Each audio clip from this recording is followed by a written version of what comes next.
بسم اللہ الرحمن الرحیم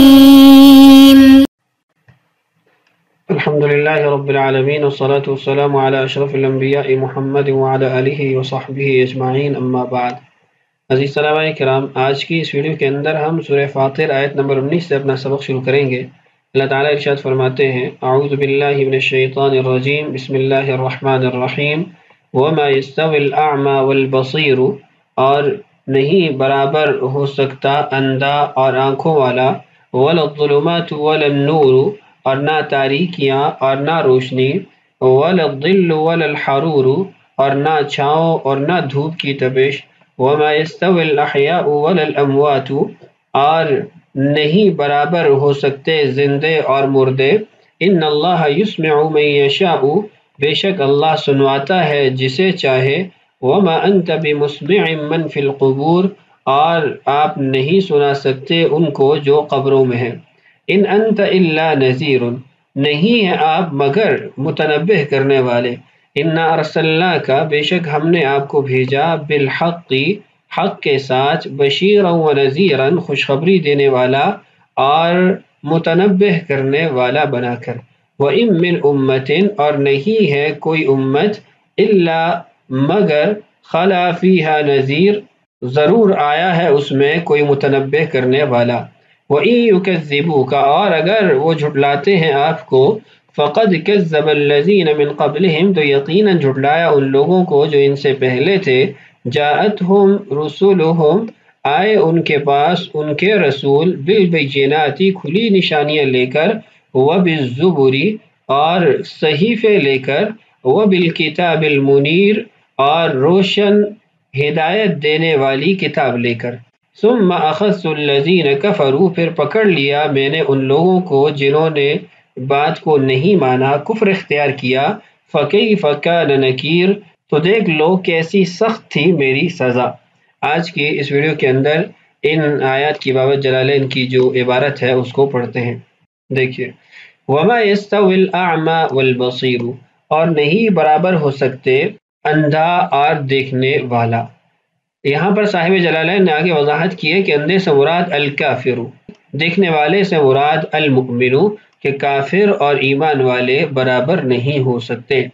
کافر کے بارے میں قرآن پاک میں کئی مقامات پر اللہ تعالیٰ نے اس بات کو ذکر کیا ہے کہ ان کی آنکھیں تو ہیں لیکن پھر بھی وہ اندھے ہیں، وَلَهُمْ أَعْيُنٌ لَا يُبْصِرُونَ بِهَا، ایسے اور بھی بہت ساری آیات ہیں کہ ظاہری آنکھ سے دیکھنے کے باوجود بھی وہ حقیقت میں باطنی اندھے ہیں، اور ایمان والوں کو اللہ تعالیٰ نے دیکھنے والوں کے ساتھ، بصیرت رکھنے والوں کے ساتھ تشبیہ دی ہے۔ وَلَا الظُّلُمَاتُ، اور نہ تاریکیاں، آگے اس کی وضاحت کی، الکفر، اور نہ کفر وہ برابر ہو سکتا ہے، وَلَا النُّورُ، اور نہ روشنی، اور روشنی سے مراد ہے الایمان، یعنی کفر اور ایمان یہ برابر نہیں ہو سکتے، جیسے تاریکیاں اور روشنی برابر نہیں ہو سکتی۔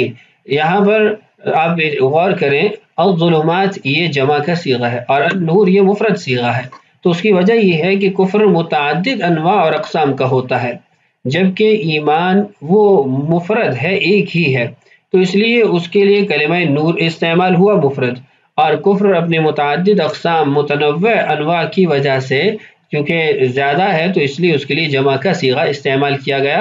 اللہ تعالیٰ نے قرآن پاک میں دوسرے مقامات پر بھی اس کو اسی اسلوب اور پیرائے میں ذکر کیا، جیسے تیسرے پارے میں ہے یخرجہم من الظلمات الی النور، وہاں پر بھی یہی جمع اور مفرد کا صیغہ ہے۔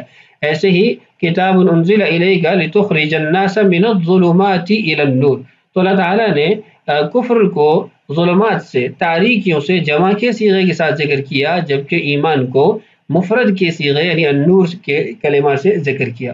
وَلَا الظِّلُّ وَلَا الْحَرُورُ، اور نہ چھاؤں اور دھوپ کی تپش برابر ہو سکتی ہے۔ آگے اس کی وضاحت کی کہ الظل سے مراد الجنت، جیسے اللہ تعالیٰ نے سورہ واقعہ میں ارشاد فرمایا فی ظل ممدود، تو جو چھاؤں ہے، سایہ ہے، اس کو جنت کے یعنی اس سے بیان کی گئی ہے، اور الحرور اس سے آگ، والنار اس سے آگ کو ذکر کیا گیا، فی سموم و حمیم، اور ایسے دیگر بھی قرآن پاک کے اندر آیات موجود ہیں جہاں پر گرم ہوا اور جلانے والی ہوا کا تذکرہ کیا گیا ہے جہنم کے مضمون کے تحت، تو گویا یہاں پر بھی الحرور سے مراد النار ہے۔ وَمَا يَسْتَوِي الْأَحْيَاءُ وَلَا الْأَمْوَاتُ، اور زندے اور مردے ایک جیسے نہیں ہو سکتے، یکساں نہیں ہو سکتے، برابر نہیں ہو سکتے۔ یہاں پر بھی الاحیاء اور الاموات یہ المؤمنون اور الکفار اس سے مراد ہیں کہ مومن اور کافر وہ برابر نہیں ہو سکتے، مومن کو زندہ اور کافر کو مردہ یہاں پر ذکر کیا گیا۔ اور قرآن پاک میں اللہ تعالیٰ نے 8ویں بارے میں بھی اس کو ارشاد فرمایا، أَوَمَنْ كَانَ مَيِّتًا فَأَحْيَيْنَاهُ وَجَعَلْنَا لَهُ نُورًا يَمْشِي بِهِ فِي النَّاسِ، اور آگے پوری آیت موجود ہے، تو وہاں پر بھی کافر کو، غیر مومن کو وہ میت مردہ قرار دیا گیا اور ایمان والے کو زندہ قرار دیا گیا۔ وَزِيَادَةُ لَا فِي الثَّلَاثَةِ تَأْكِيدٌ، فرماتے ہیں لا کلمہ کا جو اضافہ ہے تینوں مقامات پر وہ تاکید کے لیے ہے۔ یہ تین مقامات کون سے ہیں؟ یہاں پر صاحب جلالین نے ایک آیت کے اندر 2 کلمہ لا جو ذکر ہوئے ان کو ایک ہی شمار کر کے 3 ذکر کیا ہے، وگرنہ یہ 5 ہیں۔ دیکھیے وَلَا الظُّلُمَاتُ وَلَا النُّورُ، یہ 2 ہو گئے اور صاحب جلالین نے اس کو ایک گنا ہے۔ وَلَا الظِّلُّ وَلَا الْحَرُورُ، یہ بھی 2 ہو گئے لیکن اس کو بھی ایک شمار کیا گیا چونکہ ایک پیرائے میں دونوں ذکر ہوئے ہیں۔ وَمَا يَسْتَوِي الْأَحْيَاءُ وَلَا الْأَمْوَاتُ، اور یہ تیسرا آ گیا صاحب جلالین کے مطابق، اور اگر مکمل طور پر اس کو شمار کیا جائے تو یہ 5واں کلمہ لا موجود ہے۔ فرماتے ہیں یہ تاکید کے لیے آئے ہیں۔ تاکید کا کیا مطلب ہے؟ سابقہ جو آیت ہے اس کے اندر اگر آپ دیکھیں تو وَمَا يَسْتَوِي الْأَعْمَى وَالْبَصِيرُ، کلمہ نفی موجود ہے۔ اب اسی پر اگر عطف کیا جاتا وَمَا يَسْتَوِي الْأَعْمَى وَالْبَصِيرُ وَالظُّلُمَاتُ وَالنُّورُ وَالظِّلُّ وَالْحَرُورُ وَالْأَحْيَاءُ وَالْأَمْوَاتُ، تو ایک کلمہ نفی سے تمام کے تمام ان جملوں کے اور کلمات کی نفی کی جا سکتی تھی۔ تو گویا جب ایک کلمہ سے نفی ہو سکتی تھی اور پھر مزید کلمات لائے گئے تو وہ پھر تاکید کے لیے لائے گئے۔ ان اللہ یسمع من یشاء، بے شک اللہ جسے چاہتا ہے اسے سناتا ہے، ای ہدایتہ، اس کی ہدایت، فیجیبہ بالایمان، تو وہ ایمان لا کر اس کو قبول کرتا ہے یا اس کا جواب دیتا ہے۔ وَمَا أَنْتَ بِمُسْمِعٍ مَّن فِي الْقُبُورِ، اور آپ اس کو نہیں سنا سکتے جو قبروں میں ہے، ای الکفار، کافروں کو، شبہہم بالموتى فلا يجیبون، ان کافروں کو بھی مردوں سے تشبیہ دی گئی ہے کہ جیسے مردہ جواب نہیں دیتا ایسے یہ لوگ بھی جواب نہیں دیتے۔ خلاصہ یہ ہے کہ اللہ تعالیٰ نے یہاں پر رسول اللہ صلی اللہ علیہ وسلم کو بتایا کہ لوگوں کا ایمان نہ لانا اس میں آپ کا کوئی عمل دخل نہیں ہے۔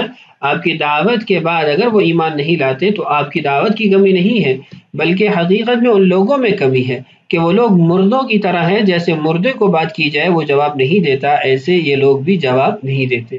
باقی یہاں پر جو سماع موتیٰ کا مسئلہ ہے تو میں نے اس کا کچھ خلاصہ وہ آپ سے سورہ روم کے جو آخر میں آیت تھی اس میں ذکر کر دیا تھا، اب وہاں پر اس کو ملاحظہ کر سکتے ہیں۔ ان انت الا نذیر، ان بمعنی ما، کہ آپ نہیں ہے مگر ایک متنبہ کرنے والے، منذر لہم، ان کو متنبہ کرنے والے، خبردار کرنے والے۔ یہاں پر ان نافیہ اس لیے کہ اس کے بعد کلمہ الا آیا ہے اور اس سے متعلق بھی بات میں ما قبل ایک ویڈیو میں کر چکا ہوں۔ انا ارسلناک، بے شک ہم نے آپ کو بھیجا، بالحق، حق کے ساتھ، ای بالہدا، ہدایت کے ساتھ آپ کو بھیجا ہے، بشیرا، خوشخبری سنانے والا بنا کر۔ کس کو خوشخبری سنانی ہے؟ من اجاب الیہ، جس نے ہدایت کو قبول کیا، وَنَذِيرًا، اور متنبہ کرنے والا بنا کر آپ کو بھیجا۔ کس کو متنبہ کرنا ہے؟ مَن لَمْ يُجِبْ إِلَيْهِ، جو قبول نہ کرے اس ہدایت کو تو اس کو آپ متنبہ کریں گے، ڈرائیں گے۔ وَإِن مِّنْ أُمَّةٍ، وَإِن یہاں پر بھی ان ما کے معنی میں ہے، یعنی نفی کے معنی کو ادا کرے گا۔ کوئی بھی ایسی امت نہیں گزری، ایسے گروہ نہیں گزرا، الا مگر، خلا بمعنی سلف، آگے اس کی وضاحت کر دی، نہ گزرا ہو، فیہا اس میں، نذیر، کوئی ڈر سنانے والا، یعنی کوئی بھی ایسی امت نہیں گزری جس میں ڈر سنانے والا نہ آیا ہو۔ فرماتے ہیں نبی ینذرھا، یعنی ایسی قوم کوئی نہیں گزری جس میں نبی کوئی نہ ہو جو اس کو ڈرانے والا ہو۔ ایسے ہی عالم ینذرھا، یہ بھی یہاں پر اضافہ کریں گے تاکہ جو فترت کا زمانہ ہے وہ بھی اس میں داخل ہو جائے کہ یا تو نبی خود آئے ڈرانے کے لیے یا پھر نبی کا کوئی وارث عالم وہ آیا اور اس نے لوگوں کو متنبہ کیا، خبردار کیا۔ وَإِن يُكَذِّبُوكَ، یہاں سے رسول اللہ صلی اللہ علیہ وسلم کو تسلی دی جا رہی ہے کہ اگر وہ لوگ آپ کو جھٹلاتے ہیں، اے اہل مکہ، اہل مکہ آپ کو جھٹلاتے ہیں یا اس کے علاوہ دیگر لوگ آپ کو جھٹلاتے ہیں، فقد كذب الذين من قبلهم، تو یہ کوئی انوکھی بات نہیں ہے، کوئی نئی بات نہیں ہے، اور جھٹلایا ان لوگوں نے جو ان سے پہلے بھی تھے۔ کن کو جھٹلایا؟ اپنے انبیاء کو جھٹلایا۔ جاءتهم رسولهم، آئے ان کے پاس ان کے رسول، بالبینات، کھلی نشانیاں لے کر، البینات کی آگے وضاحت کی، المعجزات، کھلے معجزے لے کر ان کے پاس ان کے رسول آئے، وبالزبر، اور زبر ان کے پاس یعنی صحیفے ان کے پاس لے کر آئے، صحف ابراہیم، ابراہیم علیہ السلام کے صحیفے۔ یہ ایک مثال انہوں نے دی ہے کہ زبر سے مراد وہ صحیفے ہیں، اور زبر کا جو مفرد ہے وہ الزبور ہے، اور یہاں پر اس کی مثال ابراہیم علیہ السلام کے صحیفے دیے ہیں، حالانکہ دیگر انبیاء کے صحیفے بھی ہیں جو وہ اپنے اقوام کی طرف لے کر آئے۔ موسیٰ علیہ السلام کو تورات سے پہلے صحیفے دیے گئے، ان کی تعداد 10 تھی۔ ایسے شیس علیہ السلام کو 60 صحیفے عطا کیے گئے، اور حضرت ابراہیم علیہ السلام کے صحیفوں کی تعداد 30 تھی۔ ایسے دیگر انبیاء کو بھی اللہ تعالیٰ کی طرف سے صحیفے عطا کیے گئے تھے۔ وَبِالْكِتَابِ الْمُنِيرِ، اور کچھ انبیاء وہ روشن کتاب لے کر آئے تھے۔ تورات والانجیل، تورات ہے، انجیل ہے، ایسے ہی زبور ہے۔ فَاصْبِرْ كَمَا صَبَرُوا، تو آپ بھی صبر کریں جیسے ان لوگوں نے صبر کیا۔ ثُمَّ أَخَذْتُ الَّذِينَ، پھر میں نے پکڑا ان لوگوں کو، كَفَرُوا، جنہوں نے کفر کیا، بِتَكْذِيبِهِمْ، انبیاء کو جھٹلا کر، یعنی ان کا وہ کفر جو ثابت ہوا وہ انبیاء کو جھٹلانے کے ساتھ ہوا۔ فَكَيْفَ كَانَ نَكِيرٌ، تو دیکھو کیسا سخت تھا میرا عذاب یا میری پکڑ جو میں نے ان کو کی۔ انکار علیہم بالعقوبۃ والاہلاک، کہ میں نے جو سزا دے کر ہلاک کر کے ان کو سزا دی وہ کتنی سخت تھی۔ ای هو واقع موقعہ، یعنی یہ سزا برمحل ہوئی ہے، جو صحیح مقام تھا وہاں پر ہوئی ہے، ایسا نہیں ہے کہ ان کو غلط سزا دی گئی ہو اور یہ سزا بھی ان کو سخت دی گئی۔ اس عبارت سے اس بات کی وضاحت مقصود ہے کہ ماقبل میں کلمہ فکیف کان نکیر، کیفا بظاہر تو اس میں استفہام ہے، لیکن استفہام تقریری ہے کہ کتنا سخت عذاب تھا جو ہم نے ان کو دیا۔ تو آج کی اس ویڈیو میں ہم نے یہاں تک پڑھ لیا، اگلی ویڈیو میں انشاءاللہ مزید آیات کو سمجھتے ہیں، پڑھتے ہیں۔ اللہ تعالی ہم سب کا حامی و ناصر ہو۔ اللہ تعالی ہم سب کو قرآن پاک سے سچی محبت اور شغف نصیب فرمائے۔ السلام علیکم ورحمۃ اللہ وبرکاتہ۔